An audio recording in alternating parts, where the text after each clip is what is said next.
Индиянын Кыргызстандагы убактылуу өкүлү Раджеш Кумар Лейлек районуна иш сапары менен келди. Анда аймактык оорукананын жаңы курула турган имараты менен таанышты. Имараттын долбоору жактырылып, бир канча керектүү аппараттарды жана ички оңдоп түзөө иштерине акча каражат бөлөрүн билдирди. Аталган оорукананын кызматкерлери ыраазычылыктарын билдиришти. Жаңыдан курула турган хирургический профиль жана гемодиализ жаңы курула турган имарат менен тааныштырып көрсөттүк.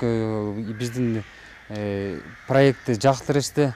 Андан сырткары ушул Лейлек районунун элине жардам катары кыйла медоборудиялар жана ушул имараттардын ички структурасын оңдоо боюнча ремонтторго акча бөлүү жагын карап кетишти. Лейлек райондук жалпы дарыгерлер практикалык борборунун имараты 1978 жылы пайдаланууга берилип, 2000 жылдары капиталдык оңдоп түзөө иштери жүргүзүлгөн. Бир топ жылдар өтүп эскилиги жеткен, андан бери калктын саны көбөйүп, орун жетишсиздигинен учурда көйгөйлөр жаралып келет. Заманбап медициналык кызмат көрсөткөнгө мына имаратыбыз жанагы санитардык нормаларга жакшы жооп бербей жатат да.